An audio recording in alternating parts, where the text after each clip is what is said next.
Hello दोस्तों, नमस्कार। मैं हूँ Rashmi, MEd gold medallist, NET qualify. एक बार फिर से मेरे चैनल एजुकेशन विद रश्मि में आप सबका स्वागत है। दोस्तों, पिछली जो वीडियो आई थी वो आपकी जो ये क्लासेस चल रही हैं वो पर्सनालिटी की चल रही हैं, मनोविज्ञान की चल रही हैं। और पर्सनालिटी में ही आपकी जो नीड थ्योरी थी, ठीक है, अब्राहम मास्लो की जो उनका पदानुक्रम सिद्धांत था या उनकी जो नीड थ्योरी थी उसके बारे में पूरा हम विस्तार से चर्चा कर चुके हैं। एग्जाम में कोई भी हो, एजुकेशन से संबंधित हो, अगर उसमें नीड थ्योरी आपके सिलेबस में है और अब्राहम मास्लो आपके सिलेबस में है तो आपको जाकर पिछला वीडियो, जो पिछला क्लास है जो कि 2 पार्ट में है, मैं लिंक डिस्क्रिप्शन में दोनों का दे दूंगी, आप जाकर उसको जरूर से देख ले। और आज हम बात करेंगे जो कि इनकी जो अब्राहम मास्लो के जो नीड थ्योरी थी और साथ में जो नीड थ्योरी में एक और मनोवैज्ञानिक का नाम आता है, हेनरी ए मुर्रे। ठीक है, ये ऐसी थ्योरीज हैं जो कि आपको बहुत ज़्यादा मेहनत करनी पड़ेगी। आपके पास इनके लिए लाइब्रेरी होनी चाहिए, अच्छी बुक्स होनी चाहिए, लेकिन इनका जितना ज़्यादा से ज़्यादा मैटर पॉसिबल हो सकता था उतना मैंने कलेक्ट किया है ताकि इनसे संबंधित एग्जाम में कोई भी क्वेश्चनिंग हो और एक भी क्वेश्चन आपका कहीं भी गलत ना हो। तो आज की क्लास में हम बात करने वाले हैं हेनरी ए मुर्रे के बारे में। हेनरी ए मुर्रे, ठीक है, ये किसके समर्थक थे? ये जो व्यक्तित्व का जो मांग का सिद्धांत है या फिर नीड थ्योरी है उसमें 2 लोगों का नाम आता है, एक अब्राहम मास्लो का नाम आता है और दूसरा इनका नाम आता है। ठीक है, इन्होंने जो सिद्धांत दिया उसके बारे में हम बात करेंगे कि व्यक्तित्व का मांग का सिद्धांत। ठीक है, व्यक्तित्व का मांग का सिद्धांत। ठीक है, इनका सिद्धांत शुरू करने से पहले एक बार फिर से आपसे रिक्वेस्ट कर रही हूं कि ज़्यादा से ज़्यादा लोगों तक की वीडियो शेयर करिए। चैनल को अगर नहीं सब्सक्राइब किया है तो सब्सक्राइब करिए और जो बेल आइकन है उसे दबाना ना भूलिए ताकि नोटिफिकेशन आप तक लगातार पहुंचता रहे। ठीक है, क्योंकि जैसे नोटिफिकेशन, अगर आप बेल आइकन नहीं प्रेस करेंगे तो नोटिफिकेशन आप तक पहुंचेगा नहीं या फिर देर से पहुंचेगा। ठीक है, तो सबसे पहले हम बात करेंगे हेनरी ए मुर्रे की। इन्होंने व्यक्तित्व का मांग का सिद्धांत दिया। ठीक है, इसको नाम याद रखिएगा इनका। ठीक, अब हमने बात की थी कि मांग सिद्धांत यानी मांग का जो कॉन्सेप्ट है वो क्या है। ठीक है, मांग का जो कॉन्सेप्ट के बारे में हमने बात की थी कि मांग यानी कि कोई ना कोई जो नीड है, व्यक्ति के जीवन में नीड उत्पन्न होती रहती है और उसकी पूर्ति करने के लिए व्यक्ति लगातार क्या करता रहता है, प्रयास करता रहता है और नीड पूर्ति होने पर उसे क्या, किसकी प्राप्ति होती है? संतुष्टि की प्राप्ति होती है। ठीक है, अब ये नीड पैदा कैसे होती है? एक आंतरिक तनाव से। आंतरिक तनाव, ठीक है, आंतरिक तनाव यानी कि जब मोटिवेशन आप पढ़ेंगे वहां पर आपको बताया जाएगा कि एक बाह्य अभिप्रेरणा होती है, एक आंतरिक अभिप्रेरणा होती है। तो वही कॉन्सेप्ट कुछ कुछ यहाँ पर इन्होंने क्लियर किया है। आंतरिक तनाव यानी कि आंतरिक मोटिवेशन से इसका मतलब यहाँ पर सीधा सीधा निकलता है कि किसी भी नीड को पूरा करने के लिए आंतरिक मोटिवेशन व्यक्ति में होना या आंतरिक तनाव होना बहुत ही आवश्यक होता है, क्योंकि तनाव के बिना या जब तक कि व्यक्ति अभिप्रेरित नहीं है, जब तक कि उसमें किसी भी चीज की टेंशन नहीं है चीजों को पूरी करने की, तब तक वो आगे नहीं बढ़ता। ठीक, अब इन्होंने क्या बताया कि एक क्वेश्चनिंग जो इनके सिद्धांत में होती है कि व्यक्तित्व का जो मांग का सिद्धांत था उसमें सीधे सीधे एक वर्ड इन्होंने यूज किया है, आंतरिक मांगे। ठीक है, आंतरिक मांग या मांगे। ठीक है, ये जो कॉन्सेप्ट है ये एग्जाम में बहुत ज्यादा पूछा जाता है।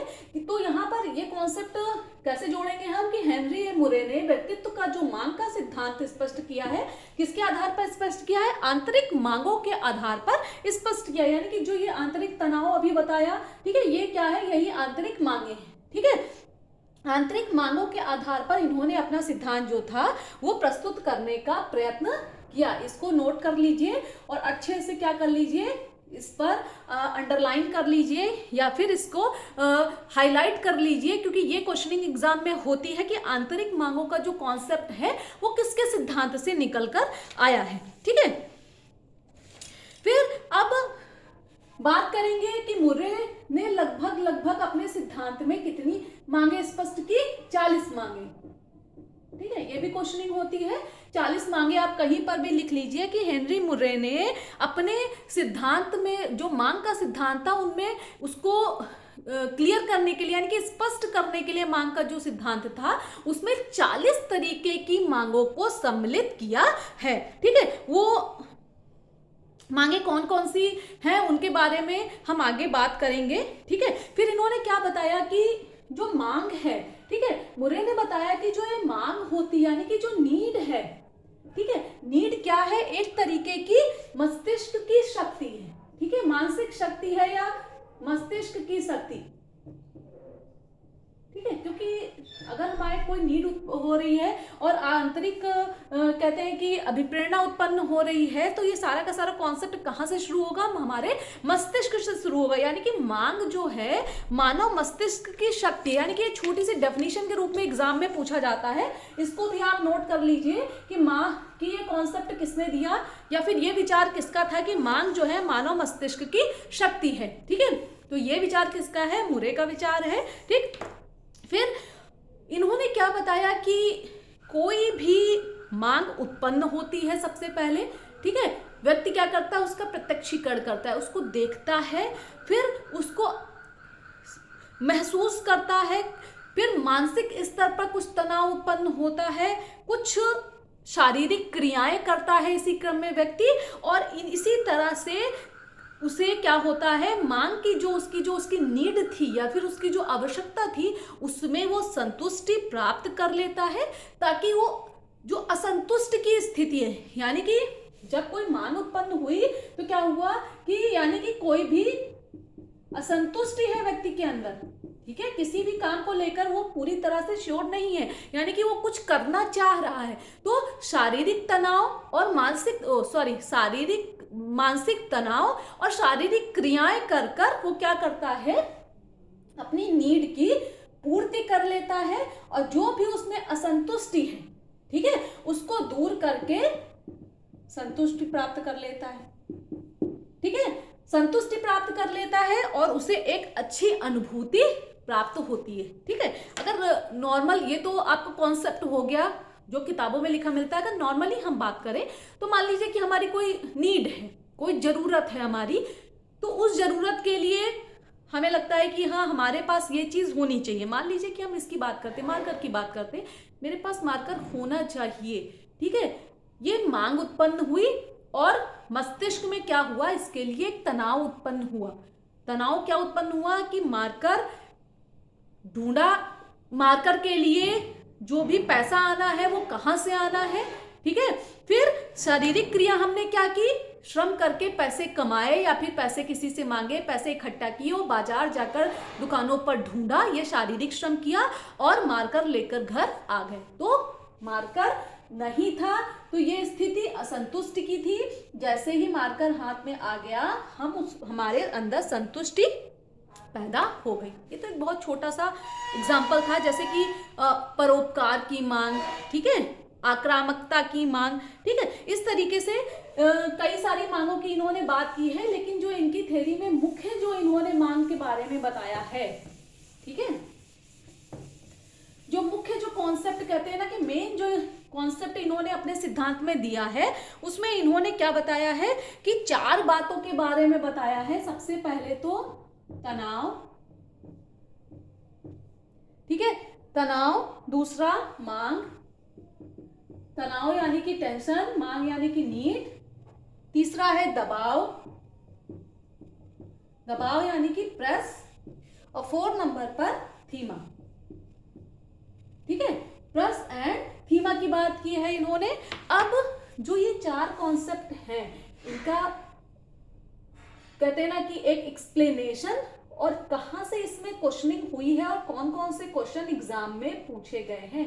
क्योंकि जो मुर्रे का जो कॉन्सेप्ट है, मुर्रे की जो थ्योरी है, ये कह लीजिए कि बहुत जल्दी आपके सिलेबस में, हायर के सिलेबस में हो सकता है मिल जाए, लेकिन बाकी जो भी आपके एग्जाम हैं एजुकेशन से रिलेटेड और आपका एनटीए नेट में भी इससे संबंधित क्वेश्चन पूछे जाते हैं, लेकिन बाकी सब में केवल और केवल अगर सतही बात पूछी जाती है।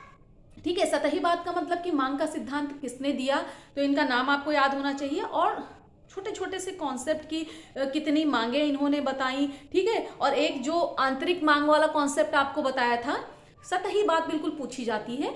लेकिन अगर आप इनके सिद्धांत की डीप स्टडी करना चाहते हैं, क्योंकि हमें ये नहीं पता होता है कि एग्जाम में क्वेश्चन अगले एग्जाम में कहाँ से आएगा और किस तरीके से पूछा जाएगा, तो पूरा का पूरा सिद्धांत, पूरी की पूरी थ्योरी पढ़ना हमारे लिए जरूरी होता है, ताकि क्वेश्चन कहीं से भी गलत ना हो। ठीक, अब इन्होंने बात की है, अब हम एक एक के बारे में यहाँ पर चर्चा करेंगे। ठीक है, ये जो है इन्होंने क्या बताया, इन चारों को प्रेरणात्मक प्रत्यय बताया, नाम लिया किसने, मुर्रे ने। ये चार कॉन्सेप्ट अपने सिद्धांत में बताया, किससे संबंधित, व्यक्तित्व के सिद्धांत में व्यक्तित्व से संबंधित, यानी कि प्रत्येक व्यक्ति के बारे में इसमें इन्होंने एक्सप्लेनेशन किया है और इनको प्रेरणात्मक प्रत्यय या फिर मोटिवेशनल कॉन्सेप्ट का नाम दिया है। और इनके बारे में ये क्या क्या इनके कॉन्सेप्ट हैं, आगे इसके बारे में हम पढ़ेंगे। ठीक है, अब तनाव के बारे में इन्होंने क्या बताया, सबसे पहले हम बात करेंगे तनाव की। अब आज की जो कहते हैं ना कि जो भी मनुष्य है, जो भी जितने भी लोग हैं, वो क्या करते हैं कि आज हर तरीके से तनाव मुक्त रहना चाहते हैं, यानी कि टेंशन फ्री रहना चाहते हैं। लेकिन जो मुरे का जो सिद्धांत है, ठीक है, मुरे के सिद्धांत ने बताया है कि जो ये तनाव की प्रक्रिया है, जो टेंशन का प्रोसेस है पूरा का पूरा, इसमें व्यक्ति कभी भी तनाव मुक्त रहना नहीं चाहता। ठीक है, तनाव मुक्त नहीं रहना चाहता। अब आप सोचेंगे कि ऐसा कौन सा आदमी है जो हमेशा चाहता है कि वो टेंशन में ही बना रहे। ठीक है, यहाँ पर कॉन्सेप्ट समझने वाली चीज ये है कि अगर तनाव आपके जीवन से समाप्त हो गया तो आप अपने जीवन में कभी भी कुछ भी कर नहीं पाएंगे। जो ये टेंशन है, जो ये तनाव है, इसी के कारण क्या होता है कि आपके सामने जितनी भी इच्छाएं आती हैं आपकी, या फिर जितनी भी आपकी नीड है, वो सब किसके कारण पूरी होती हैं, टेंशन के कारण पूरी होती है। कि एक इच्छा आपके सामने आई और आपने क्या किया, उस इच्छा को पूरा करने के लिए आप तनाव लेते हैं, यानी कि टेंशन लेते हैं, और फिर वो इच्छा आपकी पूरी हो जाती है। लेकिन अगर तनाव ही जीवन में नहीं रहेगा, यानी इन्होंने क्या स्पष्ट किया मुर्रे ने, कि अगर आपके जीवन में तनाव नहीं होगा तो आपका जीवन वहीं का वहीं क्या हो जाएगा, रुक जाएगा पूरी तरीके से, और आप अपनी किसी भी इच्छा की पूर्ति नहीं कर पाएंगे। ठीक है, तो मनुष्य को अगर क्रियाशील रहना है, ठीक है, जन्म से लेकर मृत्यु तक, ठीक, जन्म से लेकर मृत्यु तक अगर मनुष्य को क्रियाशील रहना है तो उसके जीवन में सदैव क्या होना चाहिए, तनाव, यानी किसी ना किसी तरीके की टेंशन रहनी चाहिए। अगर आप इसको बहुत गंभीरता से लेंगे इस बात को, तो यही सत्य है। ठीक है, कि अगर मान लीजिए कि आपको हर चीज मिल रही है, बिना मांगे मिल रही है, सारे ऐशो आराम मिल रहे हैं, अच्छा सा खाने के लिए मिल रहा है, तो क्या आप किसी भी चीज के लिए क्रियाशील रहेंगे? नहीं रहेंगे। ठीक है, आप क्या करेंगे कि हर चीज, हर इच्छा आपकी स्वतः पूरी हो रही है, आपके घर वाले पूरे कर रहे हैं, आपके पेरेंट्स पूरा कर रहे हैं, तो आप क्या करेंगे, बिल्कुल भी क्रियाशील नहीं होंगे। लेकिन जिनकी इच्छाएं हैं, कुछ ऐसे होते हैं कि बचपन में खेलने को, बच्चों को खिलौना नहीं मिलता, तो उसके बाद पढ़ाई करने के लिए उनके घर में पैसा नहीं होता, काम करने लगते हैं, तो जब उनके पास पैसा आता है तो वो अपनी छोटी छोटी इच्छाओं की पूर्ति, यानी कि सदैव कि पहले साइकिल नहीं, साइकिल खरीदेंगे, फिर मोटरसाइकिल खरीदेंगे, फिर कार खरीदेंगे, फिर अपनी घर बनाएंगे, फिर घर की फर्नीचर खरीदेंगे, यानी कि किसी ना किसी प्रत्येक परिस्थिति में मनुष्य क्रियाशील रहता है। ठीक है, अब इन्होंने क्या बताया कि आदर्श स्थिति क्या होती है, दोनों स्थितियां यहाँ पर बता दी। एक व्यक्ति बहुत परिश्रम, बहुत ज्यादा क्रियाशील है, जिसके पास हर चीज का अभाव है, और एक जिसके पास सब कुछ है, वो बिल्कुल भी क्रियाशील नहीं है। ठीक है, लेकिन इन्होंने क्या बताया कि एक तनाव का भी, मुर्रे ने क्या बाद में क्लियर किया कि तनाव का भी एक स्तर होता है। ठीक है, एक क्या निर्धारित कर दिया कि एक निश्चित स्तर तक ही तनाव व्यक्ति को जीवन में लेना चाहिए, और इस उससे क्या होगा, व्यक्ति अपनी सारी नीड, अपनी सारी मांगों को धीरे धीरे धीरे धीरे पूरा करता चलेगा। और एक कहते हैं ना कि उसका जो व्यवहार है उसमें क्रियाशीलता भी बनी रहेगी, और एक अच्छा व्यक्तित्व वाला व्यक्ति वो, यानी एक अच्छा व्यक्तित्व उसमें निकलकर सामने आएगा। ठीक है, अब यहां पर हमने पीछे किसकी बात की थी, इन्होंने कितने तरीके की मांग के बारे में बात की है। ठीक है, तो इन्होंने कितने तरीके की मांग के बारे में बात की है।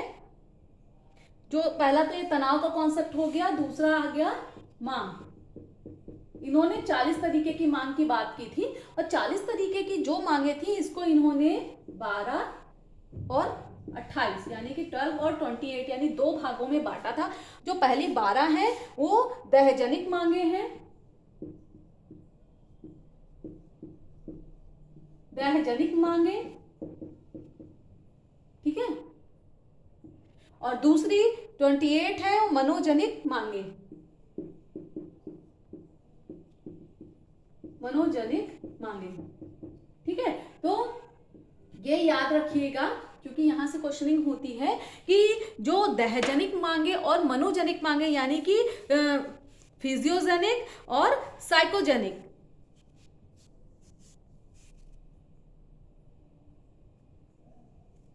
फिजियोजेनिक और साइकोजेनिक यानी कि इस तरीके की 2 तरीके की जो मांगे हैं। और यहाँ पर याद रखिएगा कि जैसे कि अब्राहम मास्लो ने 2 तरीके की मांगे क्या बताई थी, यानी कि निम्न स्तर की मांगे और उच्च स्तर की मांगे। यानी निम्न स्तर की मांगों में 2 मांगों को क्लियर किया था और उच्च स्तर की मांगों में 3 मांगों को क्लियर किया था। उसी तरीके से जो मुरे थे, मुरे ने दहजनिक मांगों को क्या नाम दिया था, इनको नाम दिया था प्राथमिक मांग या प्राइमरी नीड्स, प्राथमिक मांग। ठीक है, और जो दूसरे नंबर की जो मांगे थी ये है इनकी द्वितीयक मांग, द्वितीयक मांगे।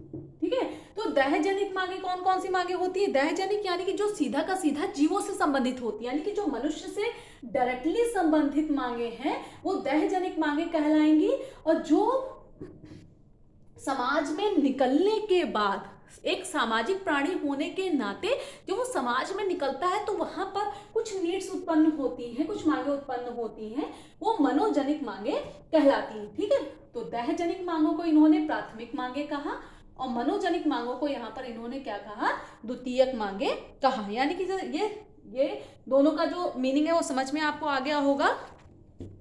और मांगों के बारे में इन्होंने बहुत सारे टाइप की मांगे बताई। ठीक है, उनका ज़्यादा एग्जाम में कोई मतलब नहीं है, आपसे नहीं पूछा जाता। जैसे कि उत्पत्ति के आधार पर मांगे, अभिव्यक्ति के आधार पर, पूर्ति के आधार पर और लक्ष्य के आधार पर। तो उत्पत्ति के आधार पर इन्होंने मांगों को बताया कि प्रोएक्टिव और रिएक्टिव यानी कि अग्र सक्रिय और सक्रिय। ठीक है, इन्होंने बता दिया कि कौन सी मांगे मतलब ज़्यादा सक्रिय रहती हैं, पहले सक्रिय हो जाती हैं, बाद में सक्रिय हो जाती हैं। फिर अभिव्यक्ति के आधार पर व्यक्त और अभिव्यक्त, मतलब इनको डायरेक्टली दूसरा देख सकता है कि हाँ ये नीड इसमें उत्पन्न हो रही है, और जो नहीं दिखाई देती हैं वो अव्यक्त में आती है। पूर्ति के आधार पर नाभिकीय और विस्तृत, और लक्ष्य के आधार पर प्रभाव मांग या रूप मांग। नाम बता दिया है, बाकी इनका आपसे ज़्यादा कोई मतलब नहीं है।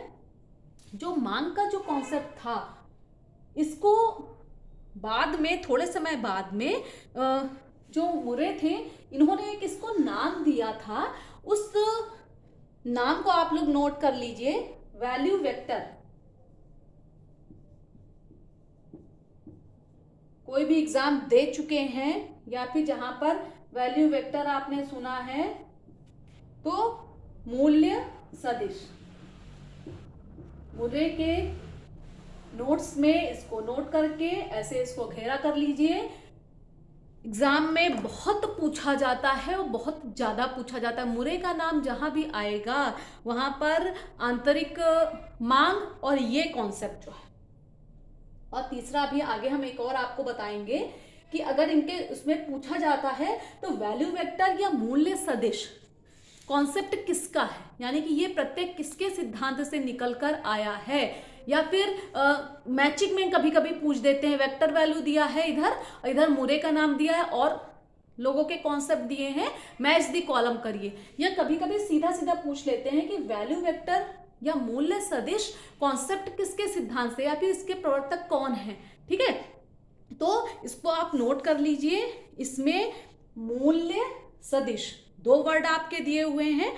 मूल्य का मतलब है कि हर एक व्यक्ति के अंदर, मूल्य मतलब वैल्यूज यहाँ पर सीधा सीधा दिया हुआ है। वैल्यू का मतलब आप जानते हैं कि जो हर एक व्यक्ति के अपने विचार कुछ होते हैं, कुछ कलात्मक ढंग होते हैं, कुछ जीवन जीने के लिए वो आदर्शों का निर्माण करता है। ठीक है, और फिर उन्हीं के आधार पर, ठीक है, एक लाइफ पैटर्न जो मनुष्य डेवलप करता है और उन्हीं के आधार पर वो उन पर चलना चाहता है। यानी कि हमने अपने कुछ आदर्श डिसाइड किए, कुछ नियम बनाए कि इनके आधार पर ही हम जीवन जिएंगे।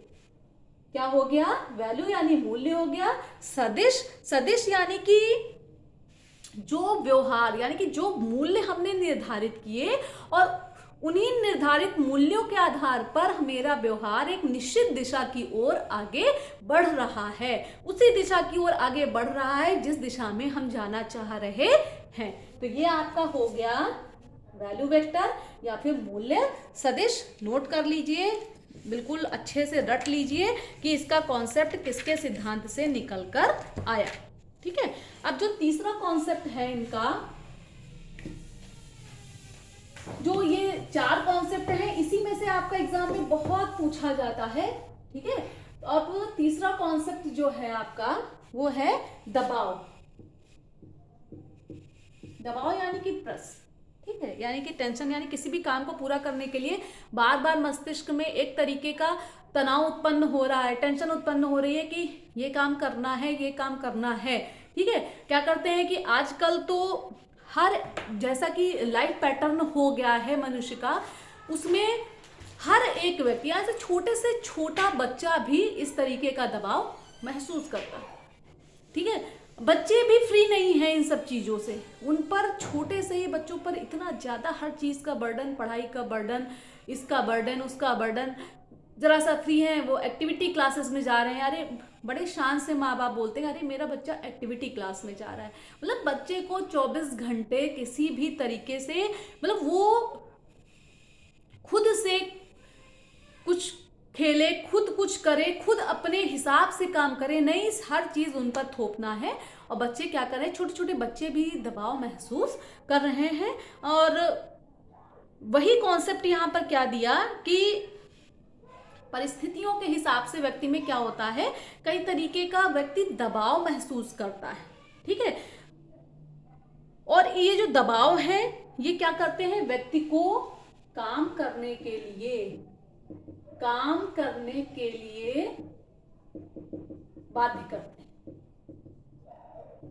करते हैं। ठीक है, किस लिए काम करने के लिए बाध्य करते हैं, क्योंकि जब हम काम करेंगे तब हमारी नीड क्या होगी, पूरी होगी और हम संतुष्ट होंगे। यानी कि जो हमारे मन में एक तनाव का भाव उत्पन्न हो रहा है, जैसे ही नीड की पूर्ति होती है ये दबाव कम हो जाता है, लेकिन खत्म नहीं होता क्योंकि दूसरी नीड आ जाती है सामने। जब तक कि मर नहीं जाएंगे तब तक इच्छाएं पैदा होती रहेंगी और उन्हीं इच्छाओं की पूर्ति के लिए हम आजीवन उनके पीछे भागते रहते हैं, सिर्फ भागते रहते हैं कि आज हमको ये चाहिए, कल हमको दूसरा चाहिए, परसों तीसरा चाहिए। ठीक है, तो इच्छाओं का कोई अंत नहीं है, कोई भी अंत नहीं है, जबकि मृत्यु के बाद सब कुछ यही छूट जाना है, सब कुछ। तब व्यक्ति आजीवन भागता रहता है उन इच्छाओं के पीछे, कभी चीजों का, बाकी चीजों का ध्यान नहीं देता, आजीवन भागता रहता है। ठीक है, और तो यहाँ पर जो एग्जाम में क्वेश्चनिंग होती है, इन्होंने दबाव जो है वो 2 तरीके के बताए। अगर आपने कहीं भी नाम सुना होगा अल्फा प्रेस, सेकंड है बीटा प्रेस। ठीक है, या फिर अल्फा दबाव, बीटा दबाव। ठीक है। अल्फा, इसको हिंदी में सीधा सीधा ऐसे लिख देते हैं, अल्फा बीटा। अल्फा बीटा का जो कॉन्सेप्ट है वो कहाँ से आया? अल्फा बीटा का जो कॉन्सेप्ट है वो मुरे के सिद्धांत से आया। मुरे ने अपने सिद्धांत में जो भी दबाव का या प्रेस का जो कॉन्सेप्ट बताया था, उसमें इन्होंने दबाव को दो प्रकार बताए, एक अल्फा प्रेस और दूसरा बीटा प्रेस। अब अल्फा प्रेस क्या है? ये डायरेक्ट याद नाम रखिए, यानी कि हर एक व्यक्ति को दिख रहा है, बिल्कुल सामने से दिख रहा है कि इस व्यक्ति पे किसी चीज का दबाव है या किसी चीज की टेंशन ले रहा है, ठीक है। और हर व्यक्ति को भी दिख रहा है और आप भी उसको डायरेक्टली बहुत अच्छे से महसूस कर पा रहे हैं। इसके बारे में इतना ही। और बीटा प्रेस इनडायरेक्ट, ठीक है। एग्जाम में अल्फा और बीटा प्रेस के बारे में सीधा सीधा पूछ लिया जाता है।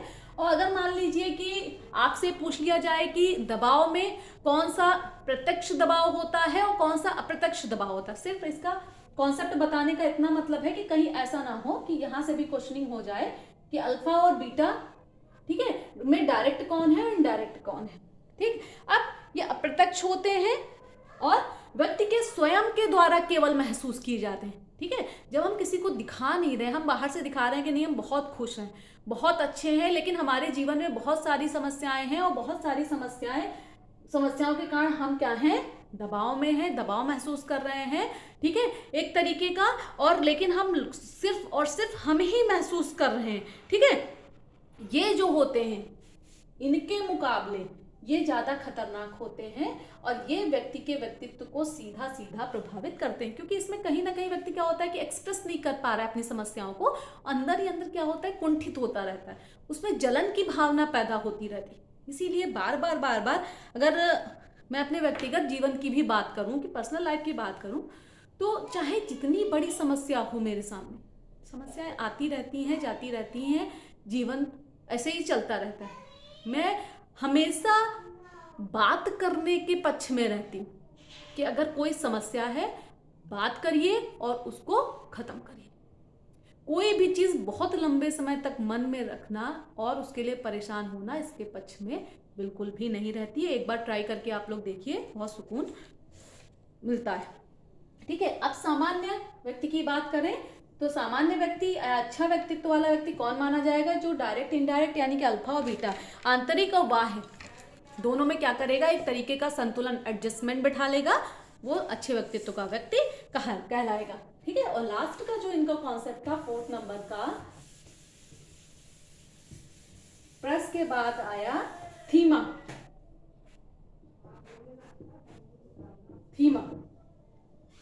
प्रेस के बाद कौन सा कॉन्सेप्ट आया?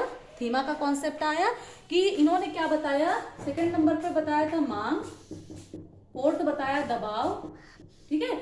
मांग और दबाव की दोनों की जो अंतर क्रिया हुई, यानी कोई नीड आई, उसके लिए हमने टेंशन लिया, और दोनों में जो अंतर क्रिया हुई के परिणाम स्वरूप जो भी परिणाम आया, ठीक है, वो क्या है? थीमा है, ठीक है। दोनों कॉन्सेप्ट जब मिले, यानी कि हमारी नीड आई हमारे सामने, उसके लिए हमने टेंशन ली और उसके लिए काम किया, जब दोनों उसके बीच में अंतर क्रिया हुई तो एक परिणाम निकल कर आया, यानी कि हमारी नीड उससे पूरी भी हो सकती है और नहीं भी पूरी हो सकती है, ठीक है। तो ये आपका कॉन्सेप्ट था थीमा का। थीमा के बारे में भी इन्होंने बताया कि क्रमिक थीमा और एकत्व थीमा, दो तरीके का इन्होंने कॉन्सेप्ट दिया, ठीक है, जो कि बहुत ज़्यादा इम्पॉर्टेंट आपके लिए नहीं है। इतना जितना बता दिया गया इनके सिद्धांत के बारे में, इतना आपका, यानी कि यहाँ पर क्वेश्चनिंग अगर थीमा के बारे में एक हो सकती है तो सिर्फ यही हो सकती है कि मांग और दबाव की अंतर क्रिया के फलस्वरूप जब परिणाम उत्पन्न होता है तो ये कौन सा कॉन्सेप्ट है, ठीक है। इतना ये मुरे का पूरा सिद्धांत था, ठीक है, जिसमें क्वेश्चनिंग हुई है।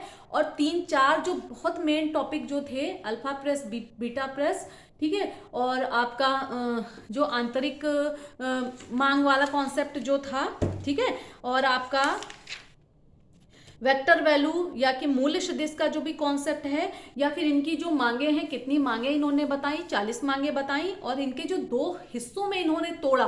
ठीक है, इनके नाम आप याद रखिए, दहजनिक मांगे और मनोजनिक मांगे, यानी कि एक जो मनुष्य से डायरेक्टली संबंधित है और एक समाज से संबंधित है। ठीक है, इनके नाम आप याद रखिएगा। और बस बाकी इनके सिद्धांत में बहुत ज्यादा ऐसा कुछ नहीं है। ठीक है, इतना 6, 7, 8 पॉइंट बनाकर आप इतना लिख डालिए, और गारंटी इस चीज की है कि मुर्रे से एक भी क्वेश्चन आपका गलत होने वाला नहीं है। आज के लिए बस इतना ही। आगे की अभी क्लासेस में व्यक्तित्व को प्रभावित करने वाले कारक और व्यक्तित्व के मेन जो टेस्ट हैं, ठीक है, टेस्टिंग से भी क्वेश्चन बहुत अच्छे अच्छे आते हैं, और उन टेस्ट के बारे में हम बात करेंगे। और आज के लिए बस इतना ही दोस्तों। एक बार फिर से चैनल को सब्सक्राइब नहीं किया है तो सब्सक्राइब करिए, बेल आइकन जरूर दबाइए, और वीडियो को ज़्यादा से ज़्यादा शेयर करिए, क्योंकि जितना आप शेयर करेंगे उतना ही लोगों तक ये पहुंचेगा और लोगों को इसका लाभ मिलेगा। साथ में जुड़े रहिए, बने रहिए। आज के लिए बस इतना ही। धन्यवाद।